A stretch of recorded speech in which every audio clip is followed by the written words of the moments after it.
Então, nós temos a questão do motoboy, que é empregado, que ele vai estar sujeito à legislação trabalhista, com todas as benesses da legislação. Você tem o terceirizado, que também é um empregado, mas de uma outra empresa. E você tem a contratação via iFood, né, que é pelo aplicativo, que na realidade é uma intermediação entre aquele que está oferecendo o serviço e aquele que quer o serviço. E você tem também uma quarta, vamos pôr, possibilidade, que seria o freelancer, né? Em relação a riscos, né? O empregado, ele é um empregado normal, então ele está sujeito a todos os direitos presentes na CLT. Então, se tiver um acidente de trabalho, a empresa vai ter que afastá-lo, ele vai se afastar pelo INSS, vai ter que arcar depois com o retorno dele, como todo empregado. E o que caracteriza esse vínculo de emprego? Porque as pessoas têm muita dúvida, se eu contratar alguém para fazer uma entrega, vai dar o vínculo? Você tem que sempre analisar as características fáticas.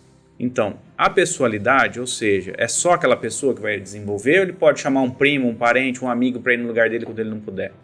Se ele não puder, então é um trabalho pessoal. Então, o primeiro item do vínculo de emprego está presente. O segundo vínculo é a onerosidade, ele vai receber um valor. Então, não é uma coisa gratuita, então também está presente o segundo vínculo. É eventual ou não eventual? Se for eventual, não está presente o vínculo. Agora, se for uma coisa não eventual, uma coisa que é habitual, ele vai estar dentro disso daí. E principalmente, nesses casos, subordinação. Quer dizer, ele obedece ordens da empresa? Sim. Então, presentes esses 4 características básicas do vínculo de emprego, vai haver um vínculo de trabalho pela CLT. Tá? Então, sempre o dono, o empresário tem que observar isso. Eu vou contratar, a pessoa vem só de sábado. Todo sábado? Então é habitual. Vem só de domingo, todo domingo, mas é habitual. Então, se há habitualidade, independente do número de dias, vai haver o vínculo. Entendi. Tá? Isso é uma questão que surge bastante. Agora, se for uma contratação via terceirizada, você não vai ter, às vezes, os encargos e as preocupações de um vínculo de emprego. Né? O trabalho é muito mais simples. Você vai pagar um valor X para a empresa que você contratou. Qual que é a dica que eu dou para o empresário? Verifique a empresa que você está contratando. É uma empresa idônea? Às vezes a pessoa quer economizar, não, porque fez as contas ali, vai ficar mais barato. Só que às vezes a empresa é uma empresa de fundo de quintal que contrata tudo de forma irregular, esses motoboys, e quando ele sair da empresa, ele vai acionar você. Porque você é o tomador de serviço, você tem responsabilidade. Mas eu terceirizei. Tudo bem, mas você tem responsabilidade. E tem uma questão, essa responsabilidade pode ser subsidiária, ou seja, você empreendedor só vai responder se a empresa terceirizada não tiver patrimônio, e isso acontece muito, porque a pessoa não vai deixar patrimônio no nome, se ele já não está registrando o funcionário, ele não vai dar esse patrimônio de bandeja para receber. Ele sabe que vai vir em ação, se é uma empresa inidônea. E tem a questão que se esse empregado, esse motoboy, presta só serviço para você, você é o único tomador e você direciona o trabalho dele, a discussão dentro do judiciário, muito forte, não é responsabilidade solidária. Então ele não precisa nem acionar a terceirizada, ela vai direto em você. Tá? Mais ou menos isso. E a terceira hipótese, que seria o iFood, é um sistema bem diferente. Por quê? Não há um vínculo direto entre você, tomador de serviço, empresário, e o motoboy. É um aplicativo que o motoboy se cadastra, o iFood faz essa intermediação, você coloca no iFood, o iFood, você leva essa refeição em tal lugar, faz essa intermediação.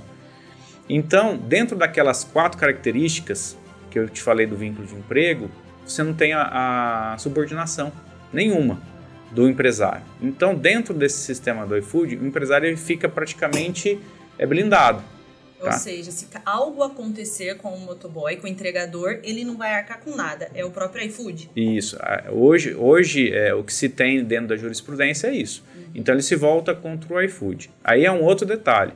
O iFood é responsável? O iFood tem, quando acontecer um acidente, alguma coisa, eles têm o seguro deles e tal. Como esse seguro funciona é caso a caso, é seguradora, as cláusulas que foram estipuladas. Isso pode mudar. Não é uma coisa que é regulada em lei. Mas hoje se está discutindo muito a responsabilidade do iFood, não é muito a questão do empresariado, mas só para o empresariado entender. O iFood é ou não, tem ou não tem vínculo com esses motoboys? Até 2022, até o ano passado, maio, se não estou enganado, o TST, que é o Tribunal Superior do Trabalho, ele tinha meio que definido que não teria esse vínculo. Não existiria esse vínculo porque não haveria subordinação. Porque não era o iPhone, perdão, o iFood que determinava o que era, ele disponibilizava o serviço, tá? Só que em 2022 houve uma nova decisão num caso em específico, não um caso em repercussão geral, e eu vou explicar isso depois, mas um caso específico que falou o quê? Que há um algoritmo, dentro desse algoritmo há uma fiscalização do motoboy. E não há tanta liberdade do motoboy. Ele não pode simplesmente falar, hoje eu não vou trabalhar, que haveria penalidades e tal. E dentro desse entendimento, que haveria um controle, não direto, mas um algoritmo que controlava as atividades, e às vezes excluía o motoboy que não prestasse o serviço do jeito que o iFood queria, haveria essa subordinação. Então houve essa decisão. Como que isso vai caminhar daqui para frente, a gente tem que aguardar. Mas o importante saber o empresário, nas decisões que se tem até hoje, ele fica isento. Tá? Nesses casos em particular, porque o vínculo é praticamente... E outra, o motoboy, ele não trabalha só para uma pessoa, ele vai fazer várias entregas, conforme o iFood determinar, não vai ser só para você. Então essa é outra coisa que resguarda o empresário.